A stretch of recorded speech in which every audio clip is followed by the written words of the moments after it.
Okay. Hi, everyone. Thank you so much for joining us this evening for our first in a long time ISPI chapter meeting. We are fortunate tonight to have Dr. Hale joining us. And before we turn it over to her, just wanted to kind of give everybody a warm welcome. We're going to take a look at our ISPI standards, but through Dr. Hale's work, but our chapter mission as well, and some upcoming events tonight. My name is Lisa Carter. I'm the president of the chapter currently, and we have President-elect Melanie Smith with us. We have a vice president of recruitment, Victoria Monroe, and we do have a couple open positions right now on our board. We are hoping to fill those. We do have some folks interested in those positions. So we are very excited about the work that we're doing right now and really being able to get our chapter reinvigorated with some new members and across the board and a variety of different events and stuff to bring to you. We are fortunately supported by Dr. Brock and Dr. Sue from Capella, and we really thank you both for your support and guidance as we've gotten this chapter back off the ground and continuing to move forward. Dr. Sue just put in the chat, if everyone could just sign in, tell us where you're located, that would be wonderful. So you can just pop that in the chat for us. Our mission for the Capella chapter is really to provide professional development for our performance improvement practitioners. That is our goal, that is our target, and that is how we ground all of our work, along with our ISPI standards, which we're going to talk further about. But these are the first 5 standards. We'll give you a second just to refresh your memory on them.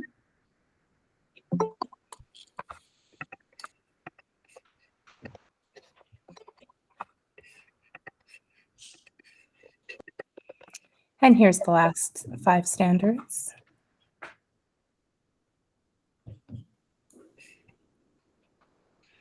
We've got folks that are adding and joining us. So if you're just joining us, welcome, welcome, welcome. Please do hop right on into the chat and tell us your name and where you're from if you would.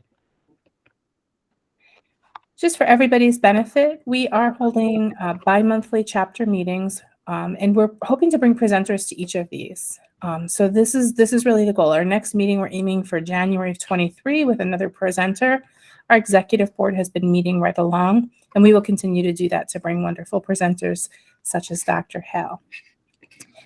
It looks like we have folks joining us from all sorts of places: Virginia, Illinois, Colorado, all over. Dr. Hale, can you see the chat? Are you able to see all the folks in the chat right now? We've got Ohio, Minneapolis, Florida, Georgia, Arizona, and Illinois. So welcome, welcome, welcome, and thank you for joining us. I don't want to take too much time because we do have the wonderful Dr. Hale with us. And so as I introduce Dr. Hale, she's amazing. And so thank you for joining us and spending your time with us. We really sincerely appreciate it, Dr. Hale.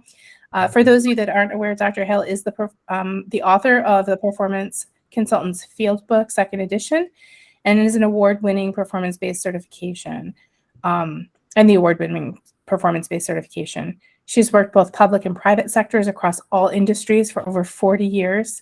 And Judy audits training programs for integrity, fidelity, and sustainability. She's developed certifications for dozens of professional and trade disciplines, in addition to suppliers, aftermarket partners, and customers that are recognized in over 90 countries.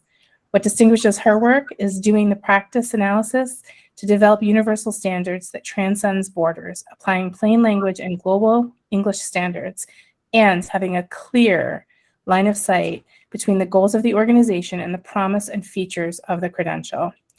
Judy does offer workshops, consulting, credentialing, psychometrics, and performance improvement on her. She's got a website, halecenter.org, so feel free to visit that.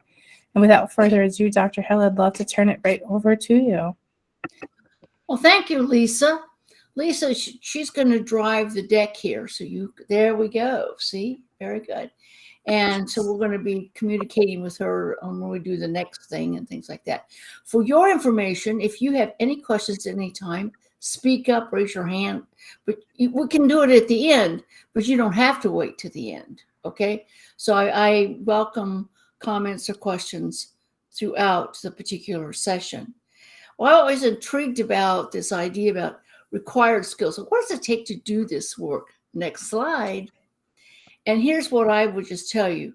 It comes back to you better start swimming or you'll sink like a stone. We are in a field that requires us to wear multiple hats, have multiple skills and tool sets. So for me, the reason I'm in it, I'm basically a nosy person, and this pays me for being nosy. So I get to learn all about back of the house. How does it really work? And now you should know my background. My master's degree is in theater management, and I always said that the magic is what goes on behind. You can have the actor out there, but if you don't have a good script, if you don't have good lighting, you don't have good set, you don't have it's all that's where the magic is. And I think that's what happens with organizations. We see the front line, which are the employees, but it's all that infrastructure, clear direction, good collaboration, access to resources. All of that stuff is what makes it possible. And that's what our real job is all about.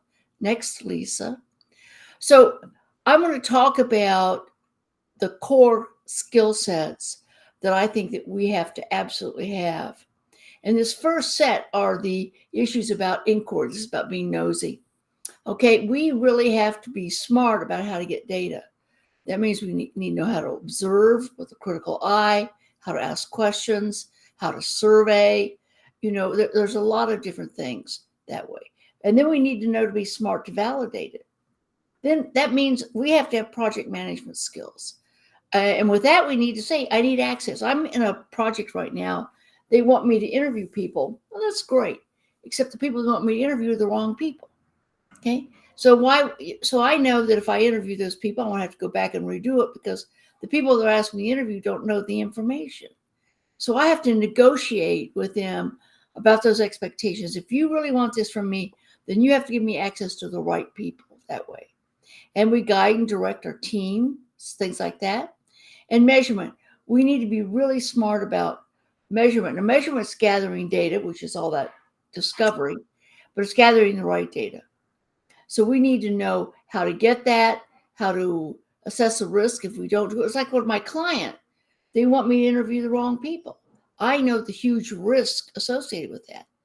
Okay, so I need to warn them. And then I need, in that measurement, I need to be able to do the analytics. That means I need to be able to do some statistical analysis and things like that. So the first set of skills to be this all things to all people, jack of all trades, is that we have to be very, very good at getting the information, the data we need, and that have you. Next slide, Lisa. After that, we have some consulting skills. These are this is the ability to give advice, influence, facilitate, things like that. So it is asking questions to start out with, well-formed, well-framed questions, observing the environment. For example, when a client calls me, even though the billing hasn't started, my inquiry has started. So when they first call me, I'm paying attention, how well can they formulate the problem? If they're all over the map, I know we got problems, okay? When the first time I go on site, I look at things like how clean the driveway is, how good the lobby is. I get data right there because I know if the curbs are crumbling, there's no outside demeanor, chances are they're not investing in their people either, okay? So I've been places where I put my case on the floor and a few minutes later I had a mouse jump out of it. Oh, they said, we have a vermin problem. Oh, I guess you do. Right. Okay. And I've had places where I'll say, well, they want me to have lunch. I said, well, let's go to the employee cafeteria. And they say, who wants to eat there? Well, honey, I think it's okay for your employees. You understand? So the data gathering starts listening, paying attention to, things like that. And then we have that group process, facilitating groups, making sure everyone's getting a fair hearing, not letting someone hog all the time. There's some real skills around facilitation that way, okay? And then messaging, how we frame our message so it gets to the right person. So this, again, I'm being asked to interview people, and I think I'm being asked to interview the wrong group, but I'm asking who the reader is, who's going to look at the results. because if I have to frame the results to the level of the person. I just spent Monday and Tuesday this week with my roofers. And I've been working with roofers for years now. And these are the guys on the roof, right? And they were talking about some of the skills, and they said what was required for service technicians. And they started out with hygiene. If they look for the person who bothers to take showers. Well, see, that's a different audience than maybe the most of us are familiar with. So we need to understand how we relate to that audience wherever they are, something like that. Dr. Hale, we do have a question. Go for it. Go ahead and unmute for your question. I'm sorry, that was an accident. I didn't have a question. Just kidding. It's good to talk to you. All right. Hi, Chantel. All right. Hi, how are you? Fine. Please go ahead, Lisa. And the last thing has to do with our skill related to organizing. We need the administrative part, keeping track, who we are, what time was spent, how do we have access to that? And if you are independent, even internal, I think you have a marketing. You have to, even if you're inside, you have to let your line organization know you're there, the services you offer, why they should use you, something like that. We have to be able to articulate the value we bring this way. We sometimes have to negotiate access, timing, resources, and we sometimes have to oversee. If you're inside, you might be overseeing external contractors, things like that. But internally, you might be overseeing the work of different groups or something like that. My point is, I've just given you a quick thumbnail of what I consider the most critical skills to do this work. Next slide, Lisa. And this is one where I expect to hear from you, okay? So I really do. What insights did you get from this crash oversight about what I see? I'm saying to us, we have to be multi-skilled, we have to play multiple roles, and these are the core skills. So what insights did you get from that?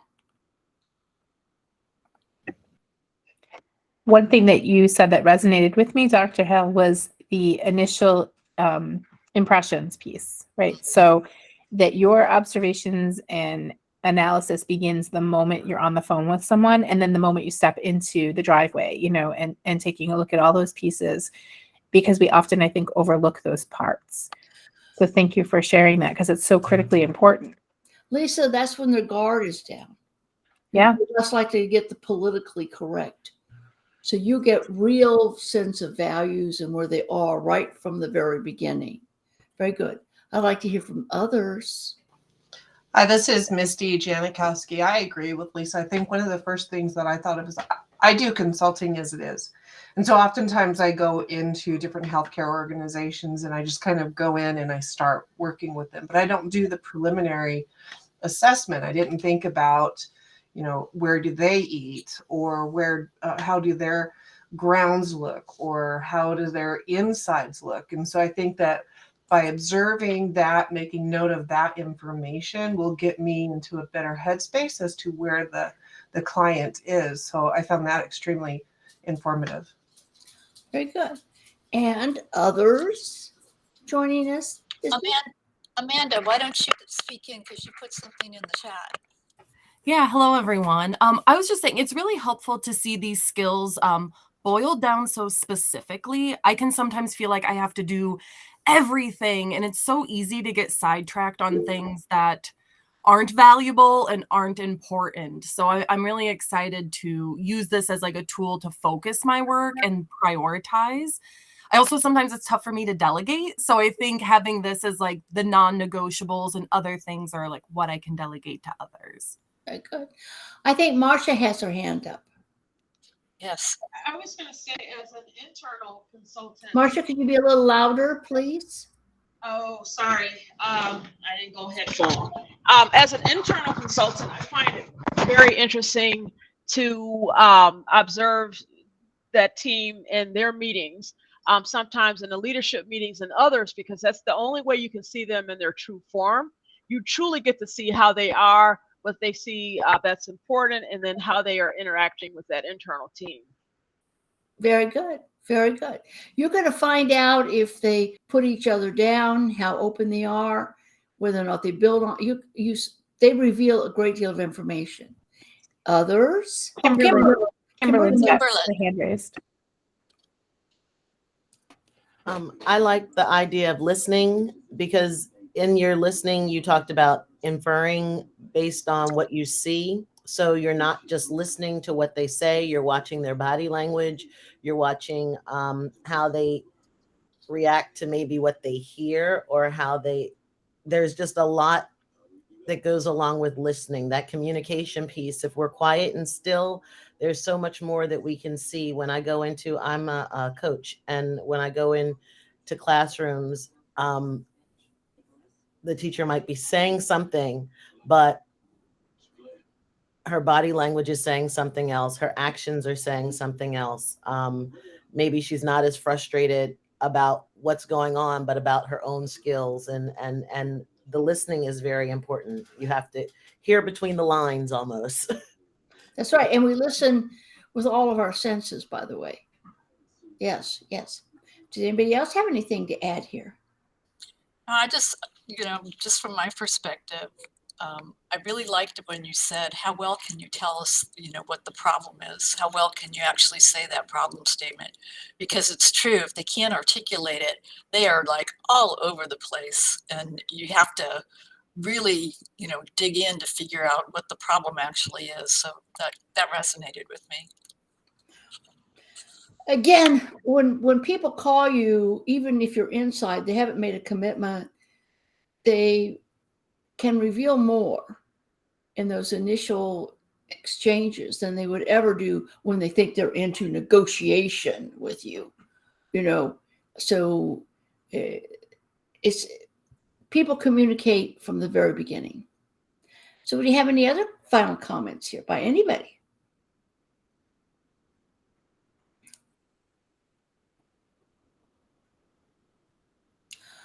Well, with that, Lisa, the next slide, which is going to give you some background, go to the next slide. And I'm going to talk about how we got to this. I'm going to talk about some studies done by ISPI. I'll talk about 3 studies. Next slide. And ISPI has conducted 3 studies over the last 20 years.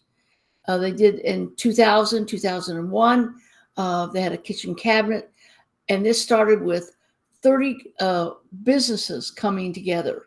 So in this group, we had Walgreens and Allstate and Canon Imaging and AT&T and I think Baxter and Argonne. Anyway, so we had the people who hire us. And the job was for them to define what this work is, okay? Then later in 2011, we did another study, and this included surveys, nominal groups, and interviews. And the 10 standards originally created held up, but they had some tweaking about them. And then in 2021, we did another one with more, this way we did a survey both in English and Chinese. We did nominal groups and interviews in English and Chinese. And the standards still hold, the rubric slightly revised, but I'm going to share with you some of the insights from this latest study, okay? So go ahead. So this, for those of you, since you're all doctoral students or graduate students, you need to know all that, do that research stuff, right? So we need to, that there was a survey and it had 8 questions, which each question rated 7 variables. There were demographic questions. So we were able to compare where you were geographically, your role, your specialty, your education, your age. We were able to slice and dice this data quite extensively. And then from that came out of a survey, and that went to some 3,000 people in 27 countries reported that. Now, I'm a big believer that the surveys are forced choice. You know what I mean? They're good, but if it's not on the survey, you don't know. So I like 2 what I call non-response supplied methods. Those are interviews or group processes, focus groups. So an interview, they can say whatever they want. So this allows you to uncover things that would not necessarily show up on a survey. Same thing when you do a structured group interview. I'm a big believer in the nominal group because it controls group dynamics. You again ask questions, people, it comes out, you hear all kinds of things, and you get a much richer amount of data behind that. So this just tells you some of the demographics on that, if you will, okay? So from that, here are standards, and I noticed you presented them what makes sense. You divided the 10 into 5, 5, but they're actually, we divide them into 4 and 6. The first 4 meaning how we think, and the last 6 meaning our systematic process. So what's changed over the time is number 2. That systemic view, which is really important for distinguishing this. We look at the larger picture. So we're going to pay attention to whether or not the lobby's clean. We're going to pay attention to how they behave when they don't think they're being watched. We're going to pay attention to the, we try to find out what's going on. For those of you who are inside an organization, you need to pay attention to what's going on in your industry, what your competitors are doing, how sophisticated your company is on its technology, and things like that. I think that's one of the things that really distinguishes our work. Certainly for collaboration, we don't come in and do it to you, we do it with you. And if they want to do it to you, I'm an outsider and I regularly fire customers. So I will say, I'm sorry, I'm not the best date for you. You need to find somebody else. Because I'm going to come in and do it to you. Right?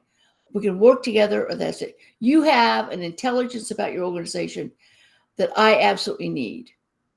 Now, they may not understand that, but that's what they really need to do. And then the systematic approach we talk about here, the needs assessment, the cause analysis, and things like that. Okay? So let's talk about some of the questions, next slide, that really surface some of the new insights. When you do a survey, they get to pick 1 through 5 or however. They're confined to what the survey asks and the choices the survey gives them. But when you ask like this, what must professionals know, to be effective, that opens a whole new arena of possibilities. And I'd like to share with you the significant results. Lisa? Poor Lisa has to work here tonight. Okay, see what happens. Okay, now here's what I think was important. You have here what's statistically significant and what's above the mean. It makes sense, the organization's goals and strategy. You need to know this is new, but there is an assumption by that client, whether you're inside or external like me, that you know who they are, that you're going to bring a deep understanding of how they operate, which is why as an external, I will not take on a job unless I have an internal partner that has high credibility inside. It won't work. So I need an inside partner who knows the people, the players, the politics, the products. You understand? I need somebody who knows the real dirt, the skinny. And I know they'll hire a new manager, a new head of L&D or something, and I'll get hired. I already know we're in trouble. That new person hasn't got the chops to carry it. So I want to know who's on their team that's going to carry that load. Okay. So look at this, how to take a systemic view. Just looking at the larger picture, right? And then how to do the analysis, how to define objectives. The rest of this is kind of makes sense. But look at that, communicate and influence. There is an expectation that we can talk to all people. There's an expectation that we can relay our ideas, no matter how complex they are, or something like that. Okay? And the tools of the trade, but there's not much insight there. Now you come over here above the mean, we're talking about being inclusive. Okay. How important is morale? The history of the organization is that's goals, strategy, that's deep knowledge of the organization, right? It's goals, it's processes, it's customers. You understand? This is all important to do that, okay? So the question then is, should something be added? Lisa, next. And what we learned is that we ask, what other skills do you have to have? And in our structured interviews, we also ask, what do they need to know and what trends or changes? Let's go to what they learned. Okay, next. And here, if we look at what's statistically significant and what's above the mean. Again, One of the things that is historically not shown up, but this is new, is communication skills. It's the ability to share a message, to listen, to see, got it? To be able to tell your story, something like that, right? And look at that, people skills, being able to work with far more people. The understanding of, DEI, diversity, equity, and inclusion is coming into our world as well. And we have to demonstrate those DEI, that philosophy, the set of skills required to that. Okay. Time management. That's that project management kind of theme. Be able to show up on time and have it done and ready, whatever. Then we talk about open to feedback. We are open to feedback. If you come in and do it to them, why have feedback? You already have all the answers. But if you want to work with them, it has to be a two-way street that way. So it's fascinating. Emotional intelligence, collaboration, consulting. Okay. Again, this history of the organization keeps surfacing over and over again, something like that. So let's go to the next one, Lisa. Okay. So what do we need to know about that client? Okay. I know that I do, when I do my job task needs analysis, I make sure there's diversity in the room. I will frequently ask who hates you and invite them. Everyone wants to, I don't want to just talk to the people everybody loves everybody. I want to know where the pain is. So if you have a line manager who doesn't like you, maybe we should include that person. Or if you have a line part that doesn't trust you, maybe we need to include them. Okay. So these are the things I want. So, and I really want to make sure that we are sensitive, that we're looking at geographic differences. If it's companies spread around the country, around the world, if they have differences in their technology sophistication or the maturity of their infrastructure, there's a lot of different things. But so I look at people, players, customers, stakeholders, power structure, things like that. I want to know if they're on the verge of bankruptcy or they're going broke. You know what I mean? And if I have that inside partner, I know their jargon. Every company has jargon. So that helps me not embarrass myself. So I'm using the right terms or something like that. Okay. Keep going. And so what should we change? There's one of the things that came out of this last study that had never shown up before, which is the issue of technology. So there is an expectation that we don't necessarily have to be able to build it, but we need to understand the uses and limitations of artificial intelligence, how to use big data. That's the analysis piece. We need to know these emerging technologies and both technology. We might think of learning technologies we're having here tonight, but there's also technologies related to doing the work, how to do that. So there's an expectation that we are relatively sophisticated in the role and use of technology. So again, you either have to be all things to all people, or you have a partner on your team who's got that covered. There's two ways of doing that. Okay. So those are things to me that were quite insightful. I have someone on my team who's really good on this. I know just enough to embarrass myself. So I would rather have somebody on the team to do that. Lisa, next. Then we ask, what sets a conscientious professional? I'm doing something now, and they used professional integrity. Okay, is that conscientious? What sets that person apart? Because there's an expectation that we are one of those conscientious professionals. Okay, go down. And come back here. We're accountable for our work. We don't blame and shame. Okay. Again, it's project management skills, doing what's right for the client. Frequently, clients ask me something, and I know it's not wise for them to do that. And even though they ask for it, I will challenge them on that. I will negotiate for them. I usually start with S's about what do you agree? What do you agree? And then I say, would you be open to some research? Would you be open to some other things? And if I can get that, then I can share with them stuff to get them to move, to reconsider something that they're doing. Okay. And so I think ask difficult out-of-box questions, things like that. See, So this is what conscientious really looks. So we have seeks first information about what and why versus how. We don't start how, this is how you fix it. No, maybe we need to find out what's really going on before we start selling the pills. Okay. And we also look further. When you're inside, you have the advantage of staying around, but even then you go on to other projects. As an outsider, I want to equip that client to continue without me. That means I give them tools, I give them resources. So because the work is never in. Everyone wants things. They think we bake cakes. Get it, put it in the oven, bring it out, and it's done. No, honey, our work is ongoing. It never ends. So we need to equip our clients for really taking responsibility for the continuous learning, the continuously refining their processes, making sure they really are aligned with the customers and things like that. Okay. So go to the next one, Lisa. So what do we do that others fail to do? Look at this. Know the client's business. See what keeps showing up? Know the client, know their business, know the client. The other thing keeps showing up, these consulting skills. And I define consulting as being able to give advice as well as be able to facilitate. Okay. And then adapting. Look at feasible solutions. I remember I talked to a senior executive of a major corporation. He said, everyone tells me what to do. Yeah.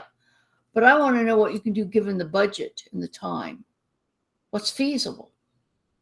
Okay. Because we don't have unlimited funds, nor do we have forever. What can we do now? So it's feasibility and being smart about it, something like that. And we do have to know how to maneuver the politics. Sorry, that way. So this is really important. Let's go to the next one, Lisa.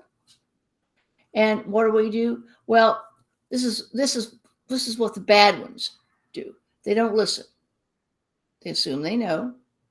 They come in with a solution in their little bag, buy my pills, right? They don't deliver. They overstep their authority and they alienate others. Okay. Well, knowing this tells us what not to do. So that means we have to be very careful when we're working from our assumptive base. Okay. So we ask then, see, the standards hold. The standards still hold. But what really surfaced in here, and what I recommend to ISPI is changing its rubrics, is that we need to demonstrate much how we really made the point to really have a deep knowledge about our client. Either we need personally or we have someone on our team that does it. How do we collaborate like that? Okay. How are we smarter about our use of technology? How can we do that? So I'm learning how to do all this stuff using Zoom, and I'm getting much smarter about my analytics and things like that with technology. Okay. The consulting and facilitation is communication. It's being sensitive to cultural differences, priorities. It's being sensitive to power hierarchies, not embarrassing that way. I'll tell you a real quick story. I had the privilege of going to Nigeria, and so had to be in the room at 8:00. Well, I was good Joe. I was there at 8:00. And one other person was there. I said, okay. People kept dribbling in and dribbling in and dribbling in and dribbling. Finally, at 10:00, one man walked in. And the young woman sitting next to me said, you can start now. I knew who was in charge, right? It was that man that walked in. Nothing started without him in the room, right? And and so he comes in, and I did a nominal group. So what that means is that I don't let the most powerful person speak first. There's a structure to it. And the first day, a senior gentleman who was clearly an elder and highly respected stood up. He said, this has been the best conversation we've ever had. What he didn't understand is that in the past, no one would say anything until he spoke. Everybody censored themselves based on what he might say. So the part of this is having those skills about doing that. Will you excuse me just a moment? I don't care. You go out, go find the girls. Go. Arena. Veronica. Thank you. Excuse me. I apologize for that. That's okay. Thank you, Dr. Hill. Does anybody have any questions before we have Dr. Hill continue to share her knowledge and amazing just I insights? think you can ask questions anytime. Please do. So Judy, question for you. When you're inside a corporation and, we have our friends that are from the large consulting firms that are also there, McKinsey's, VA, BCG, and so on, all the letters, right? So how do you form a relationship when you know they're going to be a player in the situation as well? And of course, they know everything. Of course, they're to coming them. with solutions, right? Mhm. Yeah. How do you effectively work with them, with your client, to really get to the point where you are helping the client to really make some decisions, make changes, etc., without alienating that other consulting firm, but keeping them in partnership, but not letting them take the lead, because they will come with their answer book already. Absolutely. They've already know what they want to sell you. So this, in the perfect world, what you've done is you've established your credibility with your in-house organization. And you've established a credibility that you are a steward and you're there to make sure that their needs are met. So prior to that is you need to demonstrate being appropriately challenging, presupposing ideas, and always coming up where you are representing them. Number one. Then number two, in meetings with that group, you need to challenge either the methodology, or you have to be able to tactfully ask questions to make sure that other ideas are represented. And then in terms of that external group, you need to perhaps ideally meet with them independently or separately and talk about how you can support them. So that if they're smart, they will know that you are a key influencer. And if they're stupid, I can't help you. Sorry. But your question is well formed, Marcia. Thank you. Does anybody else have any questions?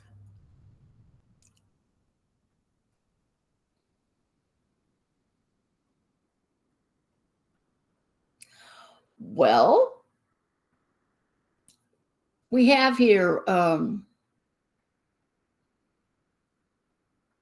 we did all that. Yeah. So I really Hey, Judy. Okay, since nobody else, I'm sorry, guys. I'm going to ask questions because go for it. it's like so valuable. That's what we like, Marcia. Don't worry. One other question on technology. Technology is changing at the speed of light. Everybody's doing AI, and some things they're calling AI. It's really not AI, but they call it AI, right? I mean, big data, but it's really not. I mean, we used to do that years ago. We've changed the labels on stuff. So, do you present yourself as an expert in technology? Not an expert necessarily, but as knowledgeable about it. How do you position yourself? Because some of the things, we're just putting a new label on an old problem and calling it something new. But in some cases, there are new technologies that are emerging that our clients are coming forth with. Marcia, I think it's a two-way street. Sometimes you call it the toad. In other words, when they just put a label and say, excuse me, we've done this before. Call it is what it is. All right. Sometimes you have to do that. And then sometimes you have to honor, there's new things we can learn from here. So I don't want you to position yourself as an expert. I think I'd rather you position yourself as a wise consumer of technology. So you understand what it is, what its limitations are, or you're willing to ask about it. Okay. I will just tell you that in artificial intelligence, a lot of people they don't really understand what that means yet in terms of learning and things like that and how it's programmed. The other thing is sometimes just people think something's new is good. Well, not necessarily. It's just new. And so artificial intelligence, let's talk about learning. I'm getting ready to do a presentation about the real breakthrough in working with learners who are Downs syndrome or autistic. And what you can't have too high fidelity for them.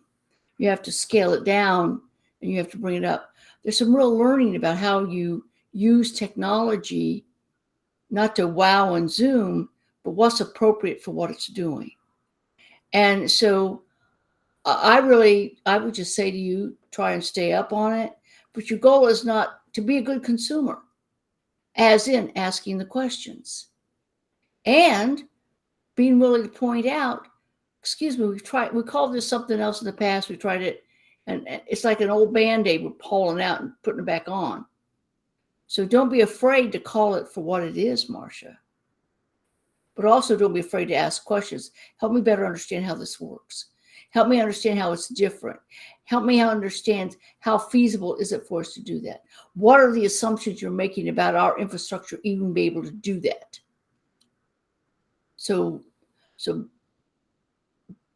be a good consumer.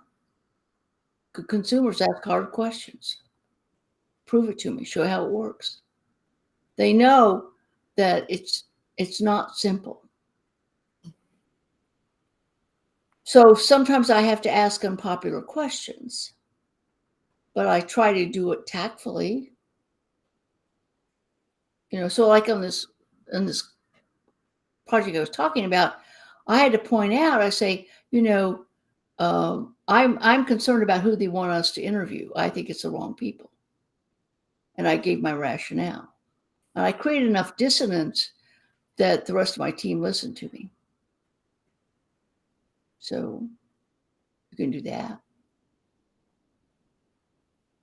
Hopefully that's helpful.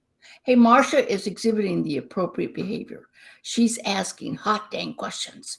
So the rest of you need to step up your game here. Come on. I want some good questions, right? I just dumped a lot of data on you. Come on. It only works if you say, what does that mean for me? And how does that show up?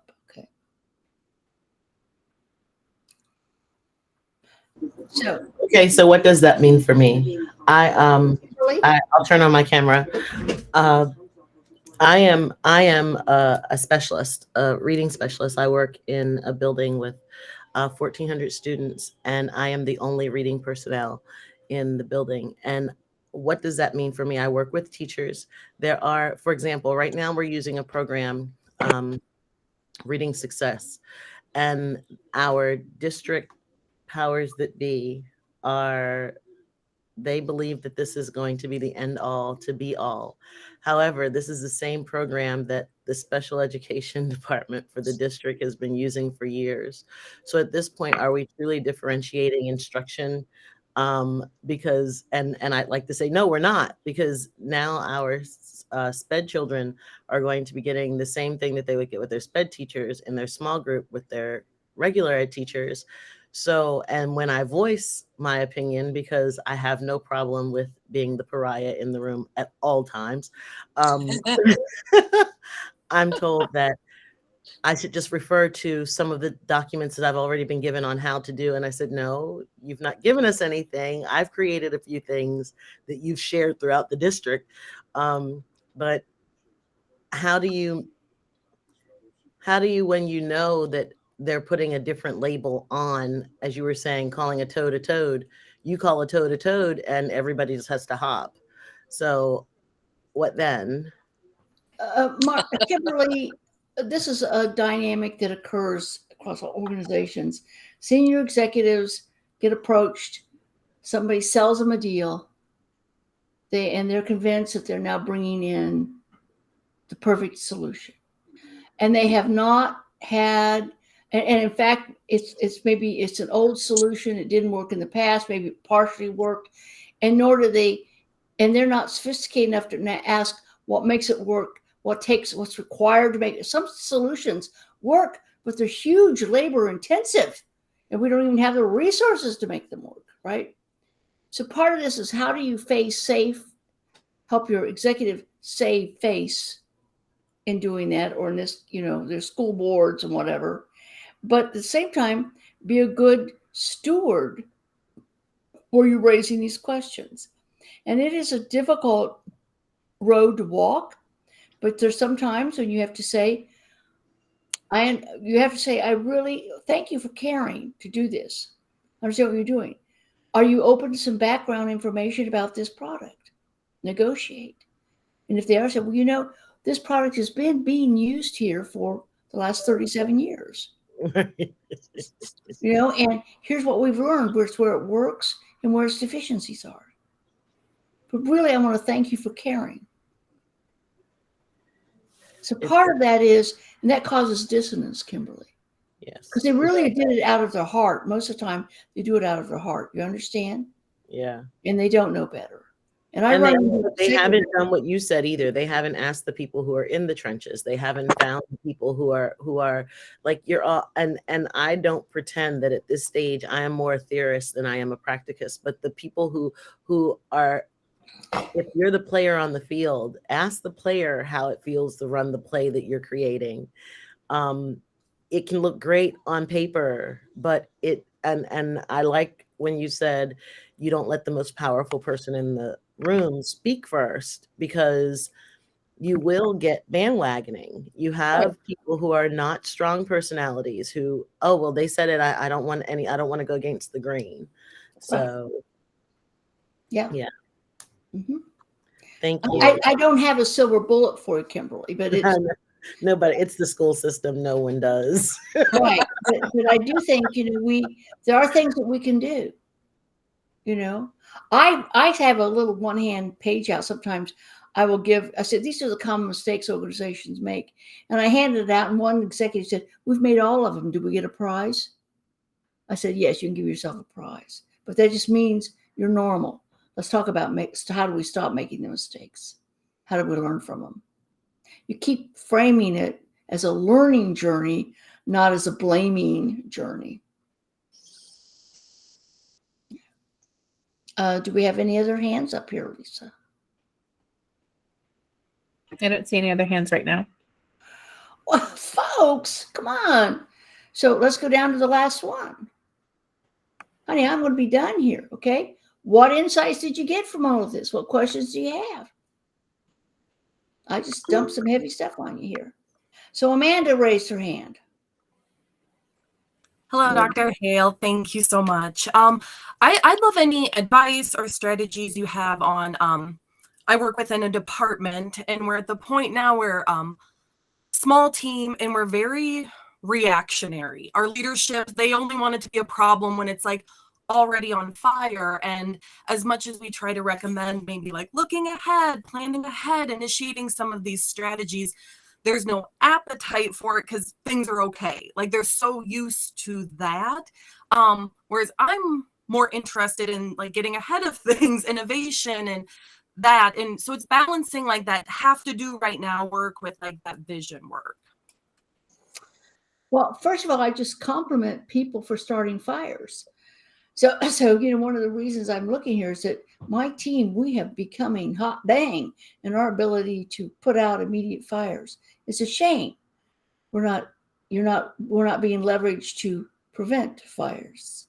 So part of it's creating dissonance and using a sly humor kind of thing, taking advantage of the water fountain conversations, not as like, ain't it awful, but isn't it interesting?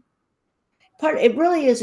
It's doing the attitude like, isn't this an interesting phenomenon that's going on here? Rather than, well, shucks, it won't let us help do the right thing. So you have to, we have to reframe it for ourselves as people are wonderful humans. They're doing the best that they can, and it's not very good, but we'll keep that to ourselves. And then we say, how can we move forward on this? And I find humor and dissonance helps. And again, I always thank them for doing their best. But I try very hard to get away from shame and blame or victimize. They won't let me do what I needed to. Okay. And it's easy to get sucked into those traps. It really is. And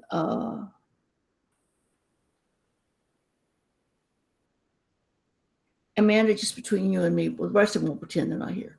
You know, maybe I'm just too old. I don't give a damn anymore. I don't know. Okay. But the point is,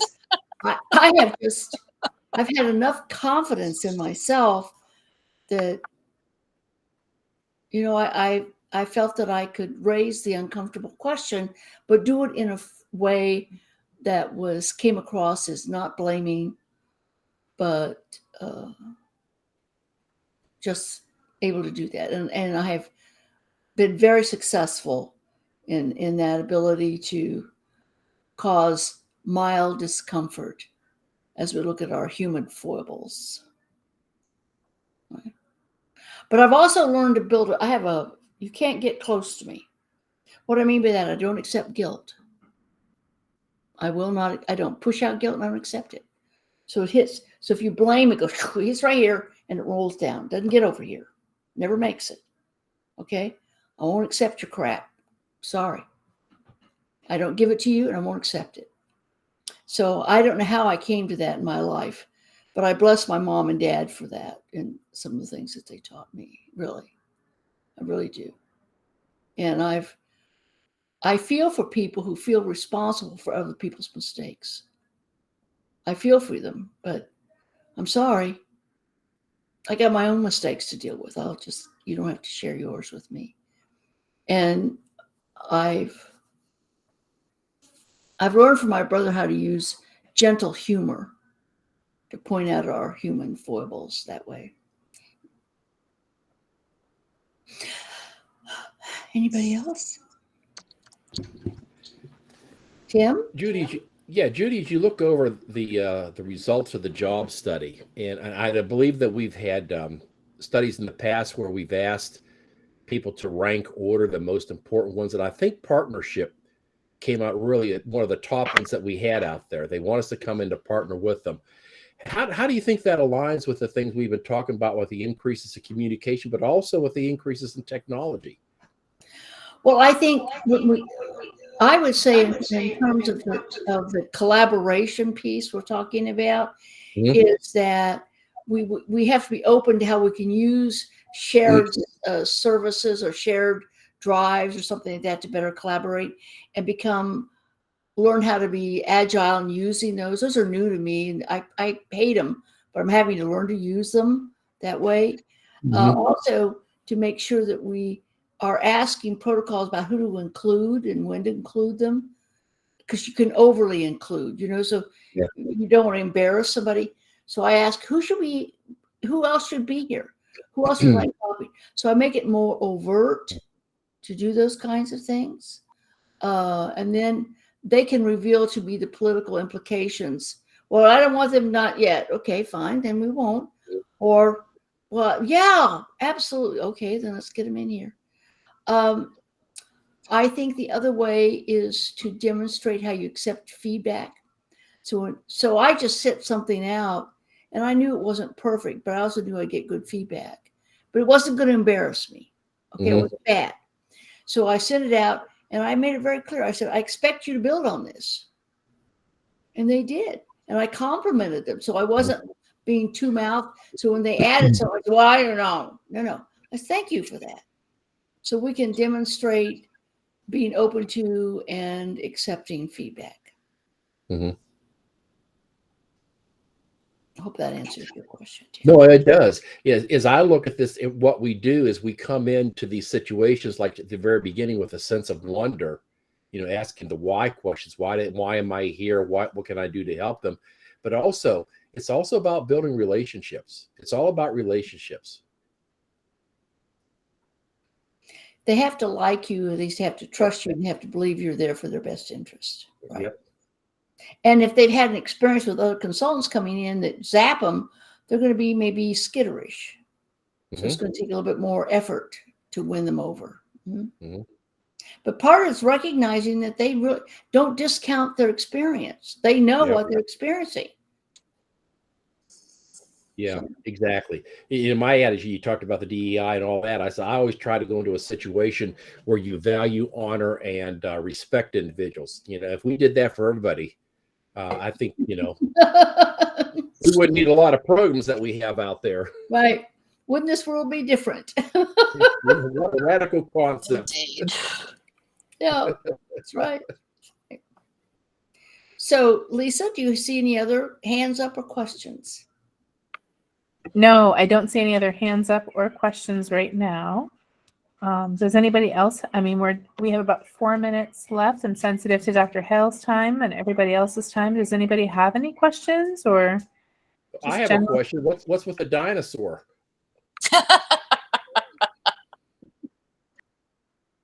That's a QR code, and I think it's to my website. I don't know why it has I love It it. is. It is to your website. See, somebody look, right? Yeah, I have a membership that's free, and I do a monthly Wednesday with Judy. It's free. This Wednesday, which is this coming week, coming up, I'm reporting on how to evaluate informal learning, and I did it. And when I did it, I got a real insight. So I'm redoing it and sharing you what my new thoughts are. So that way, but I do a session, and if you ever want to do a session, let me know. I invite other people to do it, but I have a free Wednesday. I write a monthly newsletter that you get. You'll get lots of ads about stuff coming in. This is a new program I'm putting together. It's the art of consulting. It's focused only on the consulting, the soft skills that way, and I'm in the process. It's not going to be in the fall at all. It's going to be hopefully the first quarter 23 that I'll have that finished up. It's very exciting to put together, but it's something that no one's ever talked about that much. It's all about the interpersonal skills, the consulting kinds of pieces that way. So, yeah. So that's my sales pitch. How's that? But membership is free if you want to come in and sign in or something like that. But and I do things for which I charge, but I really earn my living through consulting. That's what I do. Yeah. Do any of the other members have any questions or just final thoughts for Dr. Hale?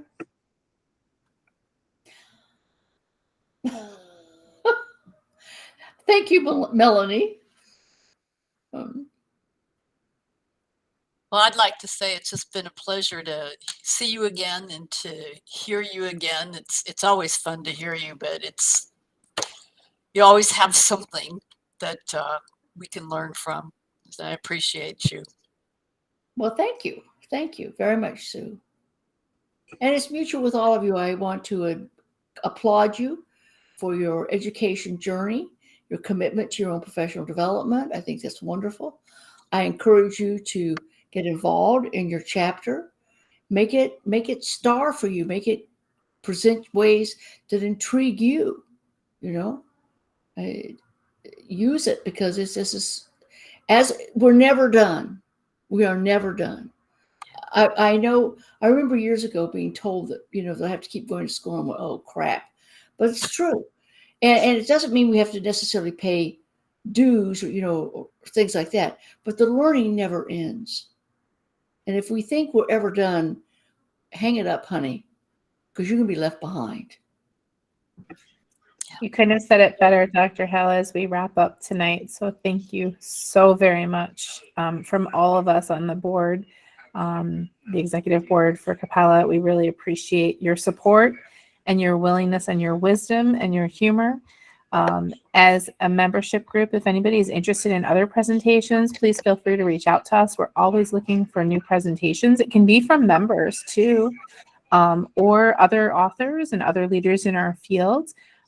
You were a great kickoff for us. I sincerely appreciate your time and thank you so very much. Thanks to Dr. Sue and Dr. Brock for getting us connected with Dr. Hale to be able to pull this off and pull it together. We really appreciate everything. So thank you so much, Dr. Hale, for sharing all of your insights with us tonight.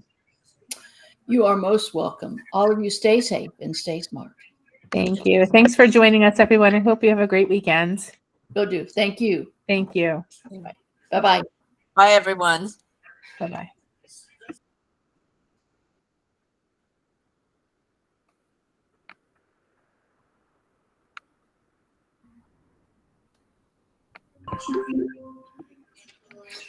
So, Lisa, you have the deck if somebody wants to see it. Yes, I do. Thank you so much. I'm going to turn off the recording here. Okay, if somebody wants to copy the deck, you're welcome